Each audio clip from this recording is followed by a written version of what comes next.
Welcome everyone to EPG Pathshala. I am Panchali Tamuli from Tata Trust.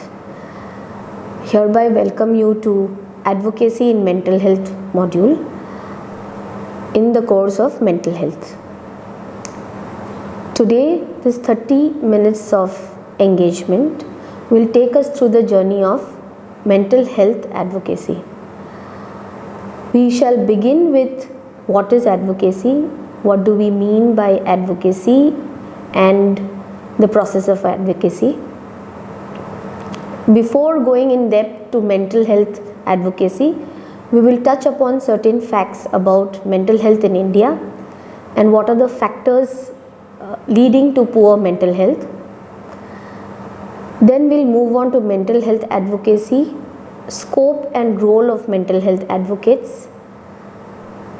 In doing so, what are the challenges faced in the field and some of the popular advocacy initiatives internationally. Now, for us to understand what is mental health advocacy, let's look upon the word of advocacy. Advocacy is an active promotion of a cause or principle which one strongly feels. In saying so, advocacy has a direction, a goal, and when we say that it is about a cause or a principle, it also reflects that it is about cause and a principle to influence other people. So, in doing this, a full planned strategy, a process or an activity in itself is required, and this whole process is called advocacy. Now, where is advocacy happening? Advocacy is not a single activity or a single phenomena in itself. It is spaced in social institutions.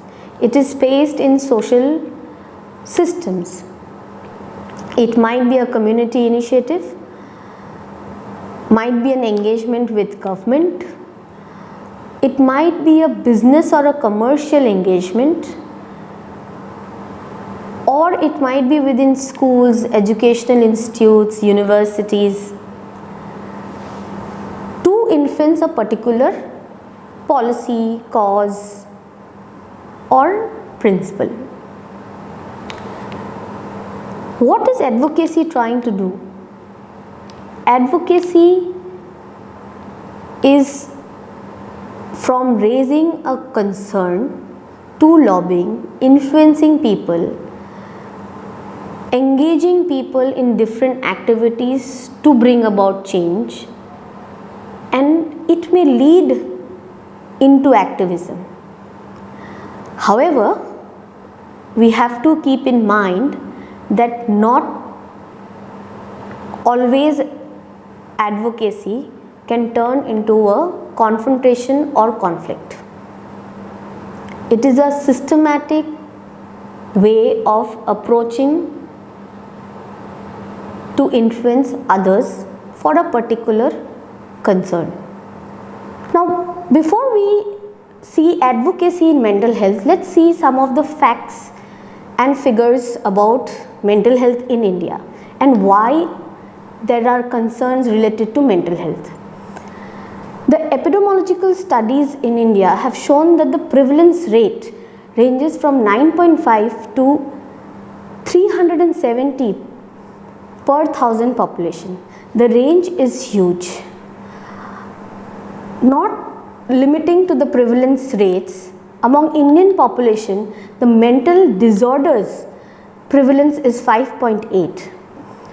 Two recent studies show that over 18% per thousand population and the trend is increasing. Also, NIMANS in the All India Mental Health Survey states prevalence of mental disorders was found to be 2 to 3 times more in urban as compared to rural.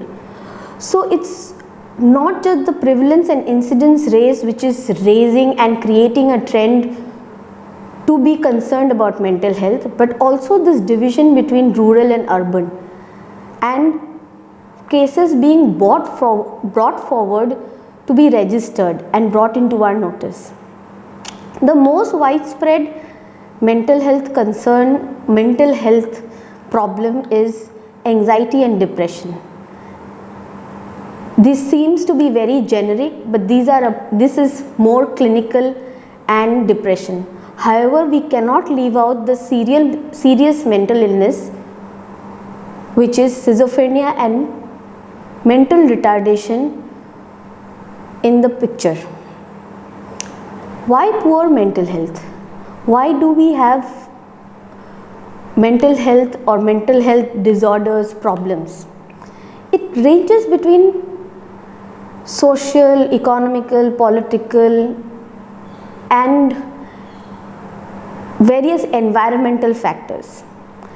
Environmental factors or any other socio-political factor which creates unfavorable condition for the individual or for a group of people, and in that case create tension within ourselves and in interaction with environment.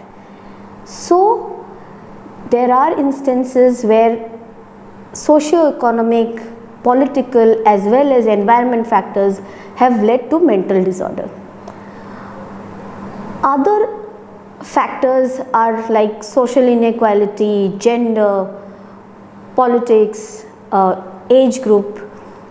Now, social inequalities, poverty and hegemony creates a lot of environmental pressure and differences and stressed life situation to deal with circumstances.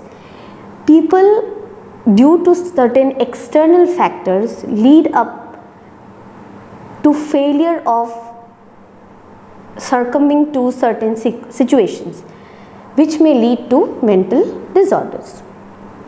Now, it is generally said that irrespective of age, social group, residence, gender, mental disorder might happen to anyone. But there are higher risk groups. For example, mental disorders among children, mental retardation among children, depression among pregnant mothers, dementia among elderly. Also, it is very critical to see that this whole understanding about mental disorders from a gender perspective. Gender in itself gives a particular dimension and a crucial and critical angle to understanding mental disorder. Power relations between women and men have created tensed situation, and case studies have proven that anxiety and depression is more among women than men. Similarly, due to familial concerns, men have led to the resort of alcohol, and alcohol dependency has increased among men. So there is a difference between what disorders are related to men and what disorders are related to women. So by seeing mental health, we can say that mental health is not existing in silo. It is part of our socio-economic, political and environmental system, and that is why we require advocacy. Why advocacy? 150 million Indians need mental health care today, while only 30 million are accessing it. So the concern here is either the health professionals or the people are not being able to access services. There is a disconnect, and this disconnect is not only will be gapped or bridged through interventions, but there's a lot of advocacy to be done at different levels. We require advocacy for awareness, public awareness, awareness for general public. There's a difference between mental disorder, mental illness, mental health problems, which is most of the time interchangeably used. Also, we need to understand the patients or the caregivers who need to access services are sometimes not aware of their own rights and role. Resource mobilization.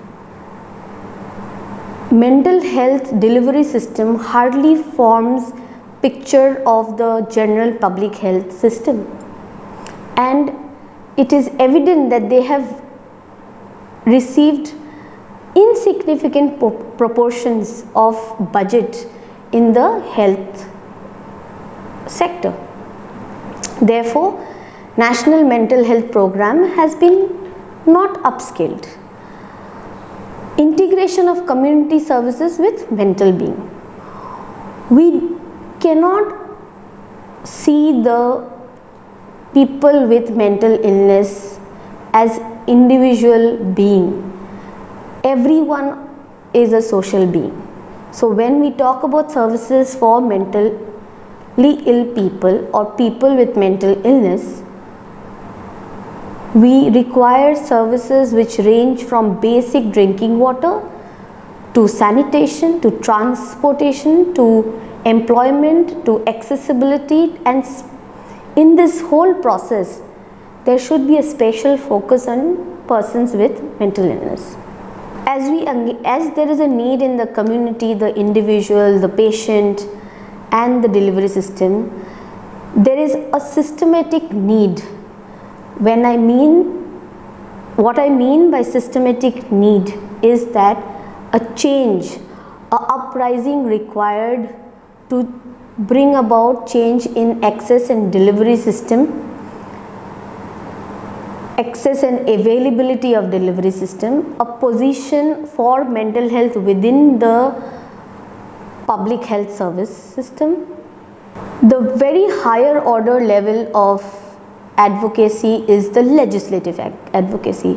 And why there is a need for legislative advocacy? Because till date the mental health care bill is stuck at Lok Sabha. In 2016 Rajya Sabha had passed the bill, but it is still waiting for consideration, and practitioners and users, patients and caregivers need to come together to take action. So now that we know that there is a need, there is a gap, and there is a huge demand to work at different levels, what is the role and how do one grow as a mental health advocate? So there is a full range of scope that is available for a mental health advocate. Before going in details, I would like to read out few.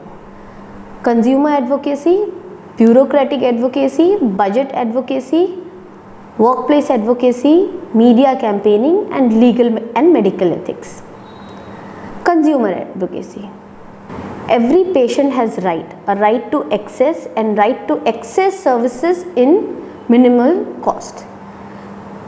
The limited view of rights perspective needs to be expanded through advocacy, and every patient, caregiver, their dear and near ones, extended community needs to be aware of what is available about in regards to mental illness or mental health problems. Bureaucratic, which is more to do with policy and compliance advocacy, working with government, trying to influence legislature, policy document. How do we influence at a higher level of the government to bring about change in mental health situation in the country? Budget advocacy. As we have seen that there is a need for more allocation of funds, there needs a large amount of lobbying to be done to get more budget cuts for mental health. Workplace advocacy. Many a times it's seen that a person with mental health problem or mental illness are sidelined in workspace by pressure, by indirect social circumstances. They often fall out of workspace. So there is a need and there is a scope to do advocacy at workspaces for inclusion, as well as to have special provisions for people with mental illness. Legal and medical ethics. Legal ethics is also related with rights, is also related with different policies and different acts associated with mental health care. So on the basis of the scope, a mental health advocate have different roles, which can be community advocacy service, advocacy for a specific cause. So within mental health, if say someone wants to work for only addiction, or within mental health if someone wants to work only for schizophrenia, within mental health in someone wants to work only for caregivers mental health, creating lobbies of their own and reaching out to people, talking. Group advocacy, collective advocacy, where different causes could come together and at a larger platform talk about mental health, talk about what are the concerns related to mental health, and accordingly create a peer pressure and bring about statutory advocacy. So though this role and scope looks listed, but they are all interrelated to each other. Mental health advocacy is a iterative process. Any advocacy in any form is long and requires lot of commitment. In India, a structured advocacy plan or strategy for mental health and persons with mental health problems does not exist. There are organizations, people, collectives working separately towards it. There are also a dearth need of professionals who specialize in advocacy in mental health. The absence of professionals in the field results in inability to identify exact or complementing tool to create more awareness and to advocate at different levels. One of the reasons why highly educated professionals might not or are not interested in advocacy is also the lack of fund allocation in mental health drives, campaigns is very low. Advocacy has been majorly community engagement, lobbying, press release, social media. However, there has been no framework or exact implementation strategy identified to influence the legislature to bring in mental health change. While we strategize and plan for mental health advocacy, it is also understood and required that we are well read, well researched, and engaged with the movement. But many a times drives have failed because of lack of information, not unavailability of research facts, and absence of the culture of engagement. Mental health advocacy has seen a major presence in the US.